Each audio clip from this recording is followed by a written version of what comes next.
담에색 도상에서 찬란한 빛 가운데 우리 주 예수 그리스도의 부르심을 받은 사울이 바울이 되어서 이제 이방의 복음 전도의 사명을 감당합니다.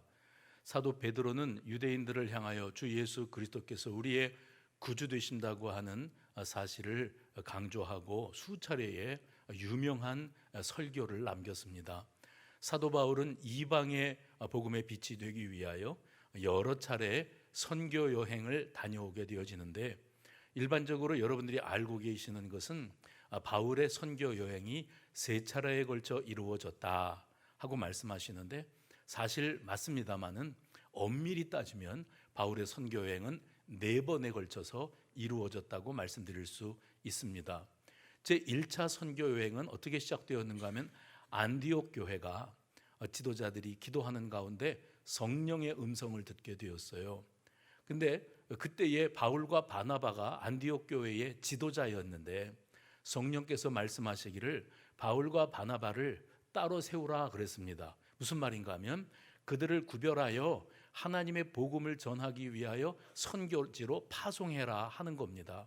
안디옥 교회 입장에서는 지금 이 교회 사역을 목양하는 아주 중추적인 역할을 감당하는 두 기둥 같은 인물들을 선교지로 보내라고 말씀하시니 당황할 수밖에 없었습니다. 그러나 하나님의 명에 순종해서 교회가 이 바울과 바나바를 선교지로 파송하게 되어지는데, 이 두 사람이 먼저 도착했던 곳이 지중해 연안에 있는 구브로라고 하는 커다란 섬이었습니다. 그 다음에 이들이 구브로를 지나서 어디로 향했는가 하면 지금의 터키 지방인 갈라디아로 향하게 되어집니다. 그래서 구브로를 걸쳐 갈라디아를 다녀서 안디옥으로 돌아오는 제1차 선교 여행이 이루어졌습니다. 그 다음에 두 번째 2차 선교 여행을 또 떠나려고 하는데, 바울과 바나바 사이에 이제 갈등의 구조가 생겨나게 되었어요. 이유인즉슨 1차 선교 여행 때 바울과 바나바와 함께 동행했던 젊은 청년 마가 요한이라고 하는 이름을 가진 청년이 있었는데, 이 사람이 선교지에 바울과 바나바와 동행해서 다니다가 중도에 포기하고 돌아갔습니다. 이 일이 바울에게는 큰 실망이 되었고요. 바나바는 2차 선교 여행을 떠나고자 할 때 이 마가 요한을 데리고 가야 된다. 그래도 우리가 데리고 가야 된다. 사도 바울은 아니다. 사람을 믿을 수가 없다. 이 젊은 혈기로 또 무슨 일 때문에 이제 그만두겠다고 떠나가 버릴런지 알 수 없지 않느냐 하면서 의견이 맞지가 않았습니다. 선교지로 나가서 함께 동역해야 될 바울과 바나바가 이 마가 요한의 동행 여부로 말미암아 크게 다투었다고 성경은 말하고 있습니다. 그리고 결론이 어떻게 났는가 하면, 바나바는 마가 요한을 데리고 구브로 먼저 떠났던 선교 여행지였던 그 구브로를 향했고, 바울은 실라를 데리고 그리고 루스드라와 이고니온이라고 하는 곳으로 떠났다. 이렇게 해서 제2차 선교 여행이 이루어지게 됩니다. 제3차 선교 여행은 사도 바울이 독단적으로 떠나게 되어지는데, 그때 그가 갔던 곳이 갈라디아 지방과 또 부르기아 지방이었습니다. 갈라디아와 부르기아를 지나서 바울이 어디로 향했는가 하면 에베소로 갔습니다. 저 유명한 에베소에 자그마치 2년 동안이나 머무르면서 여러분이 잘 아시는 고린도를 향한 편지, 고린도 전서와 고린도 후서를 바울이 이 3차 전도 여행 때 에베소에 머물면서 썼습니다. 그리고 또 한 가지, 로마서, 너무나 유명한 로마에 있는 그리스도인들을 향하여 바울이 보낸 편지도 바로 이 3차 전도 여행 때 에베소에 머무는 기간 동안에 기록을 했던 겁니다. 이렇게 바울의 선교 여행이 1차, 2차, 3차로 이루어졌는데, 제가 아까 엄밀히 말하면 4차였다고 말씀드렸죠. 1차, 2차, 3차 선교 여행은 자의에 의해서 갔습니다. 그런데 4차 선교 여행은 어떻게 이루어졌는가 하면, 사도 바울이 예루살렘으로 들어갔을 때 그가 유대인들에게 사로잡히고 유대인들이 바울을 재판으로 넘깁니다. 재판에 넘겨진 사도 바울이 이제 감옥에 들어 있을 때, 이때 예루살렘에 있었던 총독이 바울을 어떻게 할 것인가에 대해서 결정을 내리지를 못하고 미적미적 시간만 보내고 있다가 어떤 결론을 내렸는가 하면, 안 되겠다. 바울이 죄인인지 그래서 처단을 해야 되는지, 무죄인지 그래서 석방을 해야 되는지를 로마 황제에게 묻자. 그래서 바울을 로마로 압송하기로 합니다. 여러분 잘 아시는 것처럼 그렇게 바울이 타이에 의해서 죄수의 신분으로 로마로 압송되어져 가는 과정 가운데 유라굴로 광풍도 만나고 어떤 섬에 난파되어 당도하게 되고 그곳 사람들에게 복음을 전하게 되고 하는 이런 일련의 과정들이 제4차 선교 여행이었고 바울의 마지막 여행이었습니다. 왜냐하면 그가 로마에 들어가서 거기서 순교당하게 되기 때문이겠지요. 이렇게 바울이 선교 여행을 4차례에 걸쳐서 하게 되어지는데 오늘 본문은 어떤 상황을 말씀드리고 있는가 하면 제3차 선교 여행을 바울이 마치고 이제 안디옥으로 돌아갈 무렵에 일어났던 일입니다.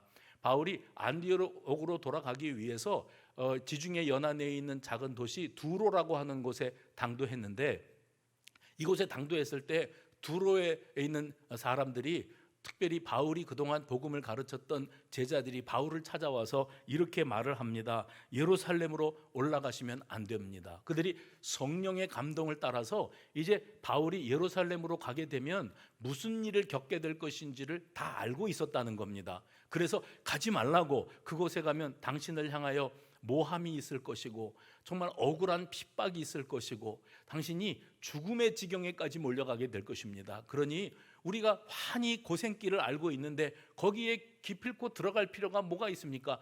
부디 부탁합니다. 예루살렘으로는 가지 마십시오. 그랬어요. 그런데 그 소리를 듣고도 바울이 또 다음 도시로 옮겨갔는데 거기가 가이사랴라고 하는 곳이었습니다. 이 가이사랴라고 하는 도시에는 여러분이 잘 아시는 7집사, 초대교회 7집사 가운데 빌립이라고 하는 사람이 거기에 머무르고 있었어요. 근데 이 빌립에게는 딸들만 있었는데 그 딸들 중에 한 사람이 예언하는 은사를 가진 사람이었어요. 그런데 그 빌립의 딸이 바울더러 뭐라고 말을 하는가 하면 내가 성령께서 하시는 음성을 들었는데 제가 읽어드리죠. 성령이 말씀하시기를 예루살렘에 가면 유대인들이 바울을 잡아 이방인들의 손에 넘겨줄 것이라 했습니다. 간곡히 예루살렘행을 만류했습니다.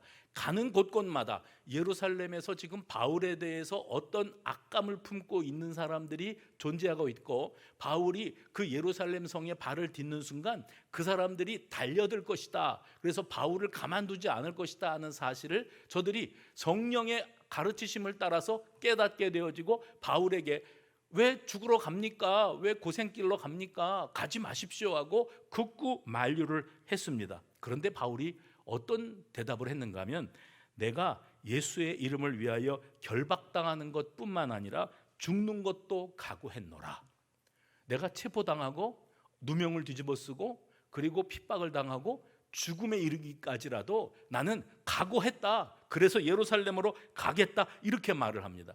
여러분, 바울이 에베소에 2년 동안 머무르고 있는 동안에 로마에 있는 성도들에게 로마서를 써 보냈는데 거기 로마서 15장에 보면 바울 자신의 계획을 로마 성도들에게 말하는 장면이 나와요. 그때 그가 뭐라고 말했는가 하면 나는 앞으로 서머나로 가서 복음을 전할 것이다. 이게 내 마지막 비전이다.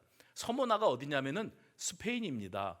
이때 당시에 사람들에게 있어서 해봅시다. 땅끝이 어딘가 하면 너희가 땅끝까지 이르러되 복음의 증인이 될 것이다 말씀하신 그 땅끝이 스페인이 땅끝이었어요. 그래서 말씀대로 자기가 땅끝까지 가서 복음을 전해야 될 것이라는 그런 예고를 했던 그런 사람이 바로 바울이었습니다. 내 마지막 사명은 예루살렘에 방문해서 내가 이방에 있는 성도들이 모아서 준 구제 헌금, 예루살렘이 그때 당시에 기근이 너무 심해가지고 먹고 사는 게 참 힘들었더랍니다.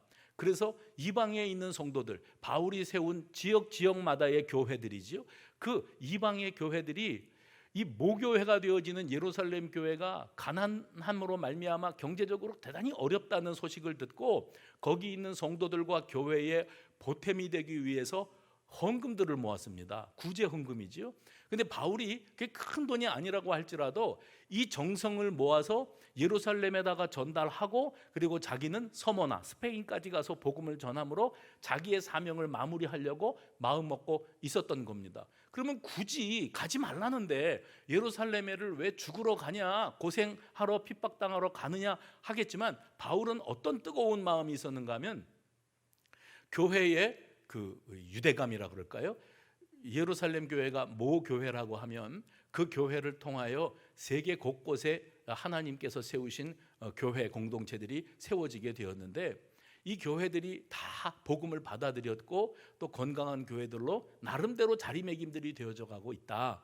그래서 그 교회들이 이 예루살렘 교회를 형제로 여긴다. 당신들은 유대인이고 우리는 이방인이고 뭐 그런 거 없이 우리가 하나님의 은혜와 사랑이라고 하는 그 울타리 안에서 하나된 공동체, 운명 공동체가 되었으니 우리는 하나님의 사랑하는 자녀들이 아니냐. 그런데 형제가 이렇게 어렵다고 하는, 그것도 모교회가 어렵다고 하는 소식을 들었으니 우리가 이 복음을 받고 세워진 교회들이 우리도 어렵지만 십시일반으로 모아서 이 바울을 통해서 예루살렘 교회에 전달하고자 했고, 바울이 그들의 정성스러운 마음을 받아가지고 예루살렘 교회로 굳이 가고 싶어 했습니다.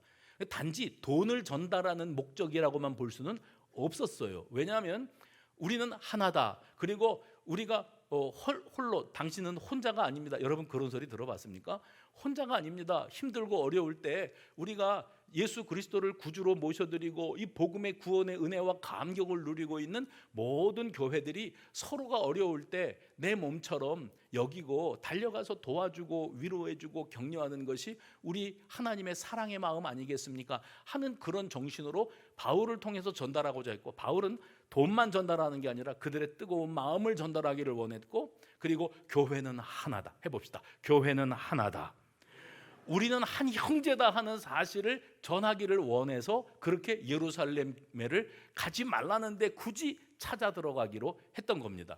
그렇게 바울이 예루살렘에 들어갔습니다. 위험한 일입니다. 그러나 이방에 있는 교회들의 그 사랑의 마음을 전달하기 위해서 갔어요. 가서 예루살렘 교회의 지도자들을 만납니다. 이때 당시에 예루살렘 교회의 목회자는 야고보였습니다. 그래서 이 야고보와 장로들을 만나서 자기가 그동안에 선교 여행을 다니면서 했던 일들, 그리고 그곳에서 일어났던 성령의 놀라운 역사들을 전달을 했겠지요. 선교 보고를 한 겁니다. 예루살렘 교회가 선교 보고를 받고, 야, 하나님이 그렇게 역사하셔서 이방 땅에도 복음이 전파되고 교회들이 세워졌구나. 게다가 바울이 내미는 거예요. 헌금 봉투를 내미는 거예요. 이거는 이방 땅에 세워진 교회들이 예루살렘 교회에게 힘이 되어주고 격려가 되기 위해서 보낸 헌금입니다. 얼마나 고마웠겠습니까? 바울을 통해서 그를 잘 전달받았어요. 그리고 야고보와 장로들이 어떤 이야기를 하는가 하면, 참 잘했고 하나님이 크신 은혜를 베푸셔서 놀라운 역사가 이루어진 것 너무나 감사한데, 그런데 우리가 당신에게 개인적으로 할 말이 있다. 그건 뭐냐면, 당신이 이렇게 위대한 업적을 남기고 또 훌륭하게 선교 보고도 했지만 중요한 건 지금 우리 예루살렘 교회 안에 당신 사도 바울을 향하여 벼르고 있는 사람들이 있다. 그래서 그들이 벼르고 있는 내용이 무엇인가를 들려줍니다. 그러니까 바울은 좀 뜬금없게 들릴지 모르고, 왜 내가 뭘 잘못했다고 나한테 이렇게 악감정을 품은 사람들이 교회 안에 있는 거지 했겠는데, 이 예루살렘 교회 지도자들이 바울을 위해서 들려주는 말이에요. 사람들이 교회 안에 어떤 그 유대주의 그리스도인이 된 사람들, 그러니까 예수 그리스도의 복음을 받아들여서 구원받은 하나님의 자녀가 되었고 교회의 일원이 되었지만, 그들의 그 가치관의 삶의 신앙의 뿌리 깊은 바탕에 예수 복음이 아니라 모세의 율법이 자리 잡고 있는 사람들, 그리스도인이 되었지만 뭐 은혜로 구원받는다, 뭐 믿음으로 구원받는다 그러지만 그래도 율법, 그래도 모세의 가르침을 주장하던 그리스도인들이 있었어요. 근데 이 사람들의 그 가치관의 기준으로 놓고 봤을 때 사도 바울이 이방인들을 향하여 복음을 전하면서 했던 말들이 그들의 귀에 들어온 겁니다. 그때 그들이 무슨 소리를 들었다고 되어 있냐면, 이방에 흩어져 있는 유대인들을 향하여 네가 복음을 전하면서 모세를 배반하고 아들들에게 할례를 행하지 않아도 되고 관습과 율법을 지키지 않아도 된다고 가르치고 돌아다녔다더라. 이 소문이 들어왔다는 겁니다. 그래서 예루살렘 교회 성도들 가운데 유대주의의 그 관습을 털어내지 못하고 있었던 그리스도인들이 매우 좋지 않은 감정을 가지고 바울이 오기만 와봐라, 단단히 벼르고 있었다는 거예요. 네가 뭘 가르쳤느냐? 율법을 무시하라고 가르쳤냐? 계명과 규례를 무시하라고 가르쳤냐? 할례를 받을 필요가 없다고 가르치고 돌아다녔냐? 하고 따지고 묻고 싶었던 겁니다. 그런데 여러분, 유대인 그리스도인들이 바울에 대해서 오해하고 있는 게 있었어요. 바울은 매우 중요한 진리를 깨달은 사람입니다. 그건 뭐냐면 복음을 받아들이고 그리스도인이 된 사람은 율법을 폐기하지는 않는다고 할지라도 율법에 얽매일 필요는 없다. 율법을 폐기하지는 않는다 할지라도 율법에 연연하고 율법에 얽매이고 살 필요가 없을 만큼 복음으로 말미암아 너희는 완전히 자유하다, 이렇게 가르쳤어요. 그런데 이 사실을 이해하지도 못하고 받아들일 수가 없었던 이 유대인 출신 그리스도인들이 예루살렘 교회 안에 자리하고 있었고, 그들은 그리스도인으로 살지만 여전히 율법주의자였어요. 모세의 계명 율법을 어기라고 가르치는 것은 있을 수 없는 일이다 하고 가르치고 있었어요. 그런데 실제로는 바울이 그들이 들었다고 하는 것처럼 모세를 배반하라고 가르친 적이 없습니다. 할례를 행하지 말라고 가르친 적도 없습니다. 율법을 지키지 않아도 된다고 가르친 적도 없습니다. 그런데 듣기만을, 그들이 전해오는 이야기로 듣기를 곡해하는 거지요. 바울이 그러고 돌아다닌다더라, 모세고 율법이고 다 필요 없다고 가르친다더라, 이렇게 생각을 하고 그를 몰아세우고 있는 겁니다. 그런데 바울은 복음을 받은 사람이 율법 자체에 얽매여서 예수 없이 또 복음 없이 스스로 의롭게 될 수 있다고 여긴다면 그 사람에게는 율법은 독이다. 그런 사람에게는 율법을 배격하라고 가르칠 수밖에 없다. 오로지 그리스도, 예수 그리스도와 복음으로 우리가 구원에 이르는 것이지 율법의 조건을 온전히 이룸으로 그 조건을 완수해서 구원에 이르는 것은 아니다라고 바울은 가르치고 싶은 겁니다. 사실 율법을 우리에게 주신 하나님의 의중, 하나님이 왜 우리에게 율법을 주셨는가, 이것을 온전히 깨닫지 못하고 유대인들은 형식주의, 외식주의, 완고한 유대주의, 전통주의, 율법주의에 빠져서 문자 그대로 복음 조항을 그대로 준수하는 것만이 구원에 이르는 방편이라고 여기고 살아가고 있었습니다. 그런 생각에 빠져 있는 사람들이라면 아니다, 율법이 아니고 예수 십자가 복음이다, 이렇게 강조하는 것은 결코 잘못된 일이 아니었습니다. 바울이 할례 받지 말라고 가르쳤다고 그들이 주장을 하고 있는데, 바울은 내가 언제 할례를 받지 말라고 했느냐, 봐라, 내가 아들처럼 데리고 다니는 디모데를 봐라, 내가 그에게는 굳이 할례를 받으라고 권면하기까지 했다, 이렇게 말을 합니다. 그러니까 여러분, 사람과 사람 사이에 그 억하심정, 오해, 편견, 이런 안경을 딱 끼고 그 사람을 대하면 무슨 말을 해도 말 같지 않게 들리고, 무슨 좋은 일을 해도 저게 무슨 꿍꿍이 속을 가지고 저러나, 그러게끔 되어 있습니다. 그러니까 그 사람의 사상과 배경과 맥락, 무슨 말을 하고 싶어서 그런 말을, 용어를 사용했는가를 따져볼 생각을 하지 않고 그냥 한 단어, 한 구절이 딱 문제가 된다면 그거를 물고 늘어지는 겁니다. 왜곡된 시선으로 바라보다 보니까 매사가 다 삐딱하게 들려지고 꼬투리 잡기로만 접근을 하고 있다는데 문제가 있는 겁니다. 그래서 바울에 대한 교회 내부의 유대주의 추종자들의 그 곡해, 잘못된 이해를 통해서 바울이 억울하게 누명을 쓰고 네가 한번 여기 예루살렘 교회에 오기만 와봐라, 우리가 가만 놔두지 않겠다, 묻겠다 하고 벼르고 있었다고 하는 사실. 게다가 야고보를 비롯한 교회 장로들이 바울을 먼저 만났는데 이제 곧 바울이 예루살렘에 들어와 있다는 사실을 그 벼르던 사람들 귀에도 들어가게 될 것 아닙니까?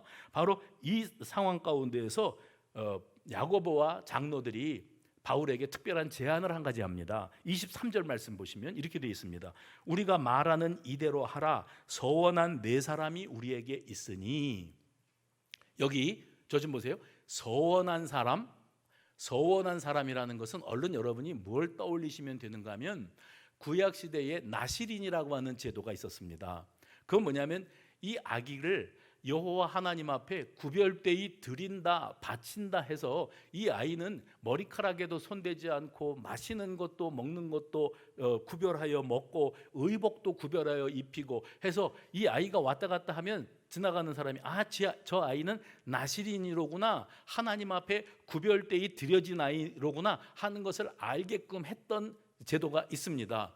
그런데 부모가 이 자식을 하나님 앞에 구별되이 드리는 것뿐만 아니라 훗날에는 자기 자신이 스스로 나는 하나님 앞에서 이렇게 저렇게 구별되이 살겠노라 결단하는 사람들이 나시린으로 자기가 서원하는 경우도 있어요. 그럴 때에는 자기가 결례 예식을 행합니다. 나는 그냥 보통 사람들이 살아가는 일반 생활 양식이 아니라 하나님 앞에 드려진 인생이기 때문에 먹는 것도 입는 것도 보는 것도 말하는 것도 사람들과 달리 하나님의 사람답게 하고 살아가겠습니다. 자발적인 결단으로 그런 일들이 일어났습니다. 지금 예루살렘 교회의 지도자 목회자인 야고보가 선교사인 사도 바울의 선교 보고를 듣고 뭐라고 말하냐면, 그런데 문제는 여기에 있는 성도들 중에서 당신에 대해서 오해를 하고 있는 사람들, 벼르고 있는 사람들이 있으니 이 일을 어떻게 하면 좋겠냐.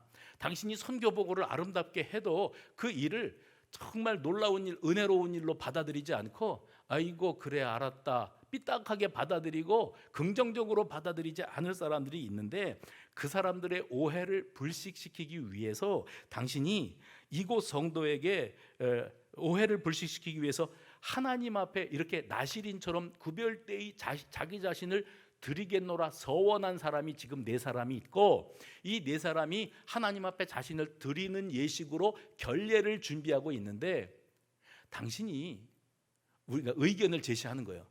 교회 지도자가 당신이 당신을 향하여 억하심정을 품고 악감정을 품고 있는 사람들의 그 감정을 가라앉히기 위해서 의도적으로 보란 듯이 이 서원 예식, 결례 예식을 행하는 4사람의 결례 예식의 비용을 당신이 부담하면 어떻겠느냐.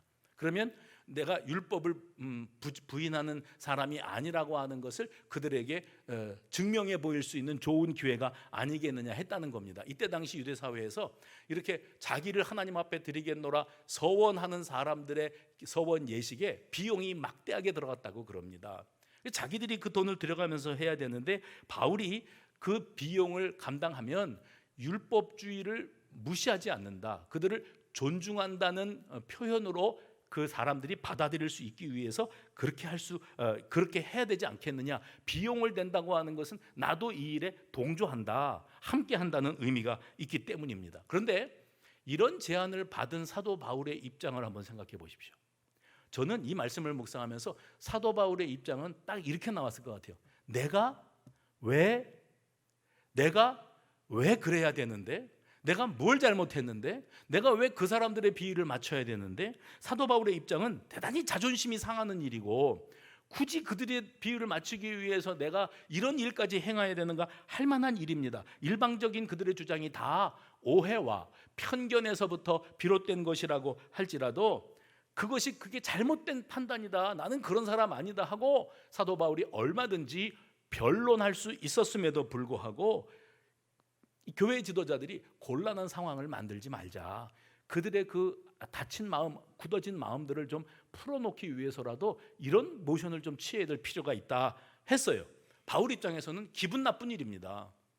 자존심 상하는 일이고 내가 왜 굳이 그래야 되는가 할 만한 상황인데, 이 갈등 상황에서 만약에 그들이 제안한 것을 바울이 이런지하에 거절하고 어디 마음대로 해보라 그래, 갈 때까지 한번 가보자고 이렇게 나왔다면 예루살렘 교회에 큰 풍파가 일어났을 거예요. 그런데 바울이 놀라운 모습을 보입니다.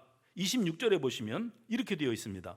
바울이 이 사람들을 데리고 그 서원, 결례 의식을 준비하고 있는 하나님 앞에 서원된 4사람입니다. 이 사람들을 데리고 이튿날 그들과 함께 결례를 행하고 성전에 들어가서 각 사람을 위하여 제사를 드릴 때까지의 결례 기간이 만기된 것을 신고하니라, 이렇게 되어 있습니다. 이게 무슨 말인가 하면, 서원자의 결례를 따라서 바울이 희생 제물을 바치는 일에도 동참하고 머리를 잘라서 제단불에다가 던져 태우는 예식, 이게 민수기 6장에 나오는 이야기입니다. 이 태우는 예식에도 동참하고, 그 다음에 자발적으로 제사장에게로 바울이 가서 이 네 사람을 데리고 갔겠죠. 우리가 이렇게 결례 예식을 다 완료했습니다 하고 보고하는 것까지 바울이 다 했다고 그래요. 그래서 예루살렘 교회가 그 가운데 일부분이 바울에 대해서 오해를 하고 의구심이나 혹은 두고 보자 하는 이런 마음을 품고 있다는 사실을 알고 교회 지도자들의 권면을 받았을 때 바울이 얼마든지 내가 왜 그래야 되느냐고 따져 묻고 변론하고 반발할 수 있는데 그렇게 하지 않았어요. 여러분, 바울의 성격도 만만치 않은 성격이거든요. 그런데 그의 성품을 생각하면 지금 바울이 보이고 있는 유연성은 놀랍기만 할 뿐입니다. 실제로 고린도전서 9장에 보면 바울이 자기 자신이 예전에 사울이었을 때의 모습과 지금 성령의 감동을 통해서 복음 선교사로서의 쓰임 받고 있는 자신의 모습을 보면서 자기도 놀라워해요. 자기도 스스로 내가 이렇게 달라졌다고? 내가 이렇게 변화되었다고? 어떻게 표현했는 줄 아십니까? 유대인들에게는 내가 유대인과 같이 된 것은 유대인들을 얻고자 함이요, 율법 아래에 있는 자들에게는 내가 율법 아래에 있지 아니하나 율법 아래에 있는 자 같이 된 것은 율법 아래에 있는 자들을 얻고자 함이요, 율법 없는 자, 이방인이죠. 율법 없는 자에게는 내가 하나님께는 율법 없는 자가 아니요 도리어 그리스도의 율법 아래에 있는 자이나 율법 없는 자 같이 된 것은 율법 없는 자들을 얻고자 함이라. 여기에 얻고자 함이라는 말이 3번 나오는데 어떻게 바꿔서 읽을 수 있는가 하면 나는 복음을 위해서 어떤 취급을 받아도 좋습니다. 어떤 대접을 받아도 상관치 않겠습니다. 나는 어떻게 되든지 상관없고 오로지 내가 짓밟히거나 오해를 받거나 핍박을 당하거나 버림을 당하거나 죽임을 당하더라도 그것을 통하여 복음만 그에게 심어질 수 있다면 나는 어떻게 취급받아도 상관하지 않겠습니다. 나는 죽는 것도 각오하였노라 라고 말했던 바울의 중심이 여기에 있습니다. 그래서 선교사가 된 이후의 사도 바울의 이 마음 자세를 극명하게 알 수 있는 구절이 고린도전서 9장 19절이에요. 거기 이렇게 되어 있습니다. 내가 모든 사람에게서 자유하나 스스로 모든 사람의 종이 된 것은 더 많은 사람을 얻고자 함이니라. 그래서 이 구절과 앞에 여러분 고린도전서 9장에 나는 누구에게는 뭐가 같이 되고 누구에게는 누구와 같이 되고 이런 표현들을 종합해서 볼 때 지금 바울이 자기를 굽히는 거예요. 자존심이 상하고 기분이 나쁘고 내가 굳이 이렇게까지 해야 되나 싶을 만한 그 순간에도 자기를 내려놓습니다. 오로지 복음을 위하여 지금의 이 상황과 나를 향하여 색안경을 끼고 바라보고 있는 저들의 그 시선도 나는 개의치 않겠다 이렇게 말을 하고 결례를 행하는 일도 서슴지 않았던 모습이 바울의 모습이었습니다.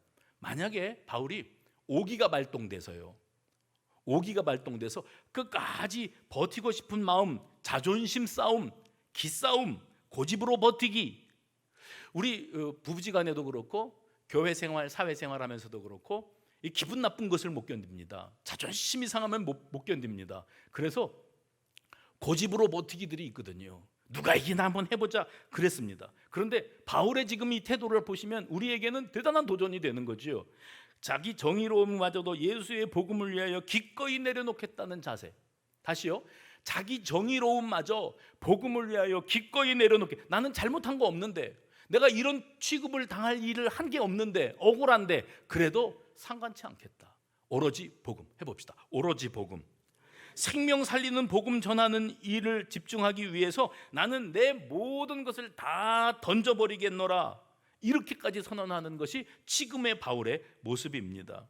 그래서 이 율법주의 그리스도인들, 교회에는 속하여 있지만 예수 십자가 복음이 아니라 저들의 우선시 되어지는 것은 오로지 모세의 율법, 이것밖에 없는 사람들에게, 율법에만 몰두하고 있는 사람들에게 십자가에 죽으시고 부활하신 예수 그리스도에 대한 순수복음, 이 믿음만 심어질 수 있다면, 그래서 그 믿음으로 구원에 이른다는 사실을 알릴 수만 있다면 나는 어떻게 되어도 상관없다. 이것이 바울이 가지고 있는 놀라운 자세였습니다.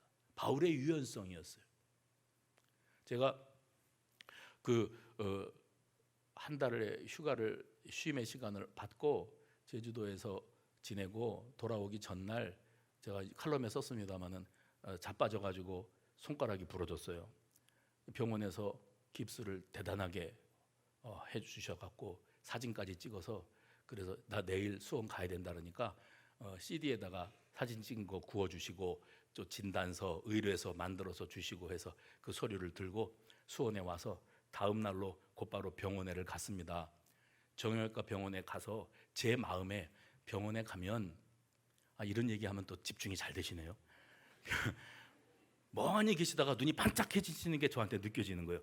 병원에 가면 그 병원 카운터에 간호사 직원들이 앉아 있지 않습니까? 그러면 제가 가면 보통 병원에서는 어디가 불편해서 오셨나요?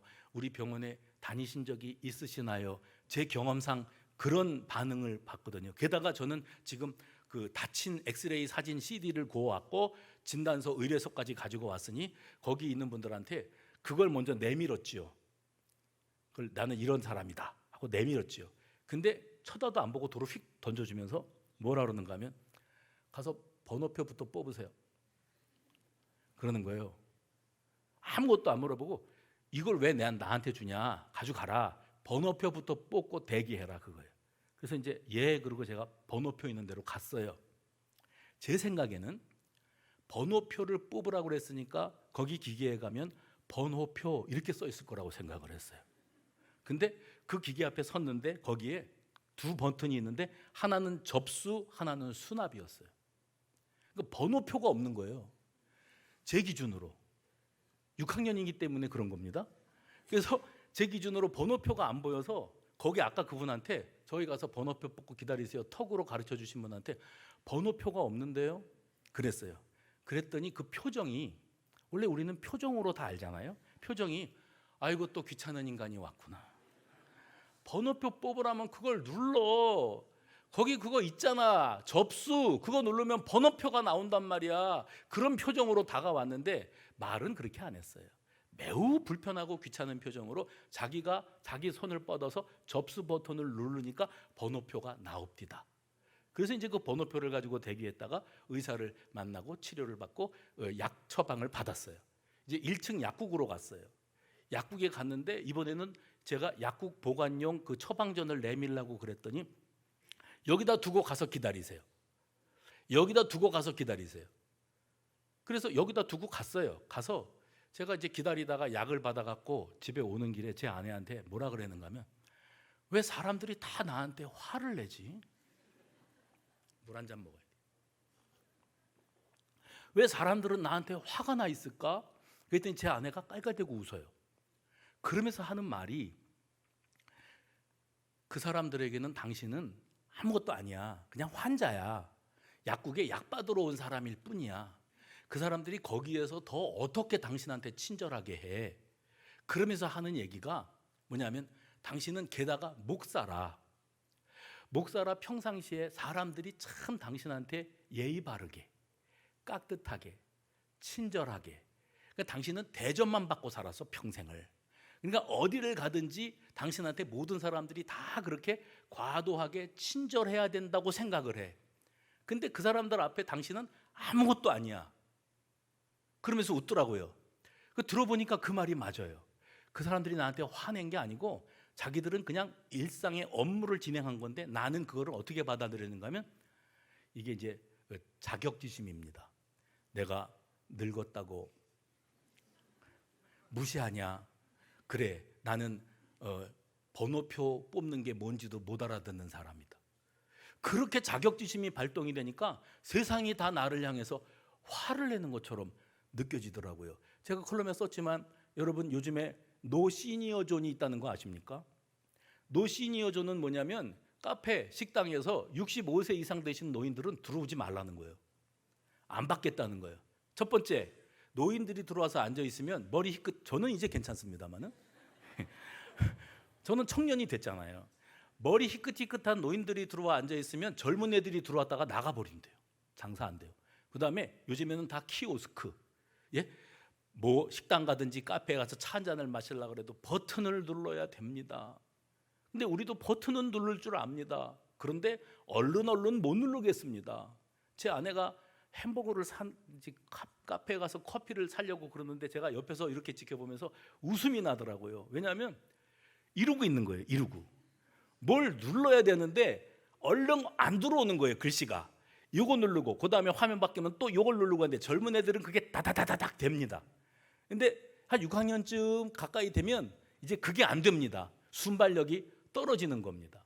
그러니까 이 젊은 사람들이 귀찮은 거예요. 차라리 노인들이 와갖고 젊은 사람들 뒤에 길게 세우느니 이분들 안 받고 이 빠릿빠릿한 것들이 와가지고 이 회전율을 높여주는 게 장사에 도움이 된다, 이런다는 거예요. 심지어는 우리 애들 보고도 야, 핸드폰을 주면서 야, 이것 좀 한번 가르쳐 줘봐라. 이거 왜 이렇게 되냐 그러면 애들이 아버님 이것은 이렇게 되는 겁니다 하고 차분하게 가르쳐 주는 애는 한 명도 못 봤어요. 뭐라 그랬는가 하면 줘보세요. 그 다음에 가지고 자기가 타타타탁 한 다음에 휙 던져주면서 됐죠? 그리고 가버려요. 무슨 말인가 하면 가르쳐 줘도 모른다는 거예요. 왜 몰라요? 우리가 알지, 가르쳐 주면 알지, 금방 까먹어서 그렇지 알아요. 근데 그렇게 취급을 받는 거예요. 제가 칼럼에도 썼죠. 요즘에는 노 시니어 존하고 또 뭐가 있죠? 노 키즈 존이 있다고 그러지 않습니까?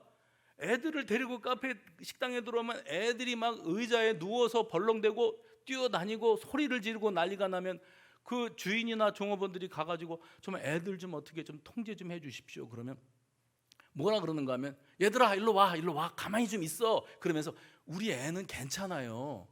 걱정하지 마세요. 우리 애는 내가 다 알아서 해요.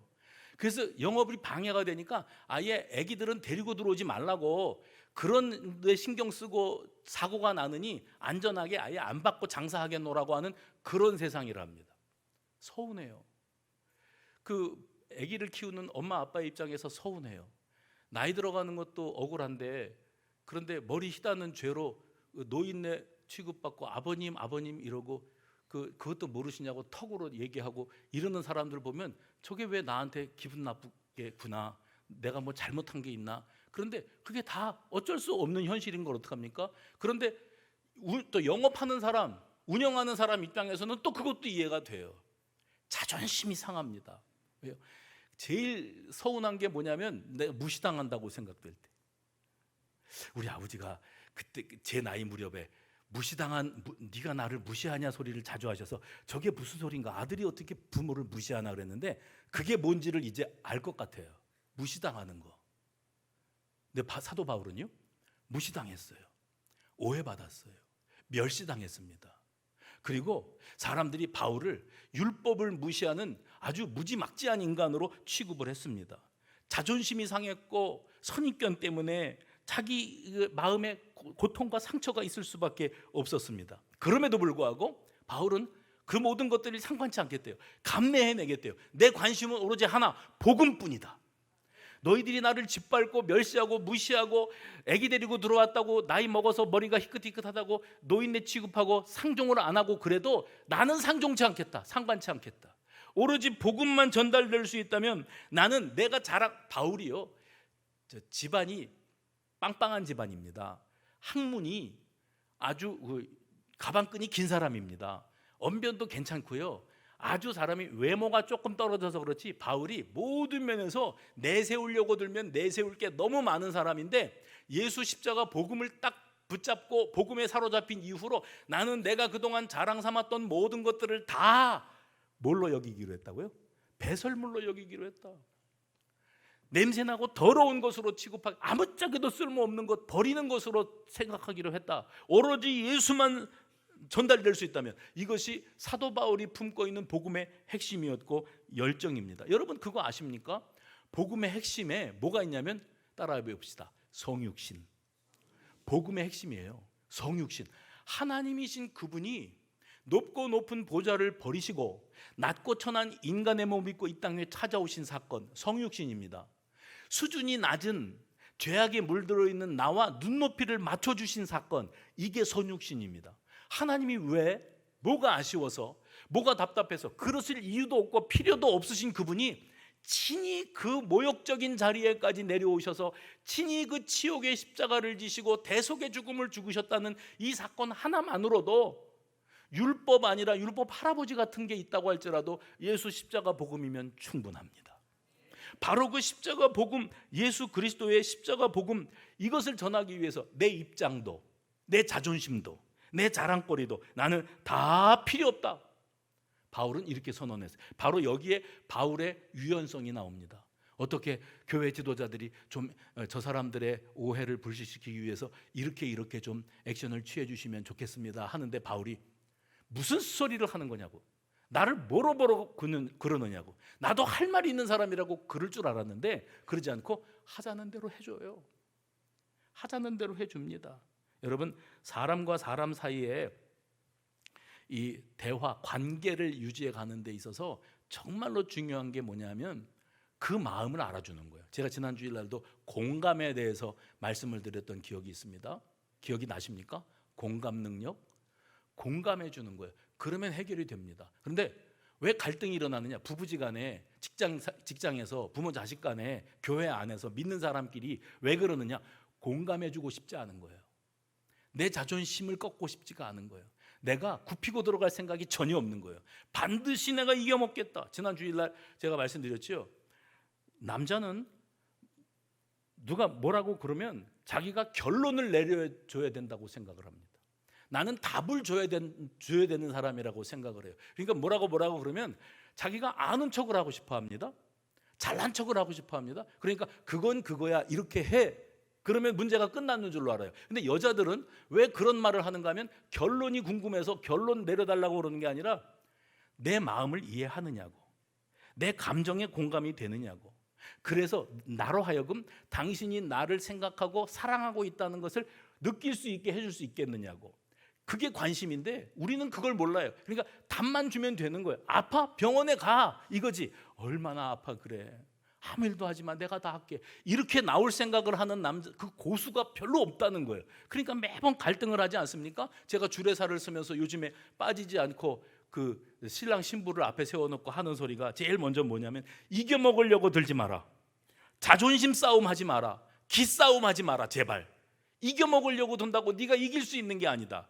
또 한 가지, 바꾸려고 들지 마라. 네가 바꾼다고 바뀌어지는 게 아니다. 세 번째, 나한테 맞추려고 강요하지 마라. 그 다음에 이렇게 말합니다. 사랑한다면, 정말 그게 사랑이라면 져주어도 되고 내가 기꺼이 변화되겠다고 말해주어도 된다. 그거는 자존심을 굽히는 일이 아니라 진짜 사랑이기 때문에 가능한 일이다. 바꿔서요, 사도 바울은 복음 때문에 나는 져줄 수 있고, 나는 숙일 수 있고, 나는 짓밟혀도 상관없고, 내가 죽음의 자리에 들어가도 상관치 않겠다. 당신이 예수님만 만날 수 있다면. 이게 사도 바울이 가지고 있는 유연성의 근원에 있습니다. 성육신, 하나님이신 그분이 뭐 답답하고 아쉬울 게 있으셔서 인간의 몸으로 우리를 찾아오셨어요? 사랑 때문이지요. 사도 바울은 그 복음을 깨닫고 하나님의 사랑의 비밀, 성육신의 비밀을 깨달았기 때문에 자기 자신을 내어주는데 조금도 주저함이 없었고, 나는 어떻게 되어도 상관치 않겠습니다 라고 말할 수 있는 사람이 되었어요. 오늘 저와 여러분의 주변에 우리를 이겨먹으려고 드는 사람, 내 자존심을 짓밟는 사람, 그런 사람들 참 많이 있을 겁니다. 우리는 오로지 하나, 그리스도의 사랑을 받은 사람다웁게 사랑으로 품고 인내함으로 기다려주고, 그리고 나 자신을 굽히고 기꺼이 네가 예수만 만날 수 있다면, 그 복음의 은혜와 능력 가운데 감동할 수만 있다면 나는 상관치 않겠노라는 이 바울의 뜨거운 열정과 그 영혼 사랑하는 마음이 우리 속에 다시 살아나게 되시기를 주의 이름으로 축원합니다.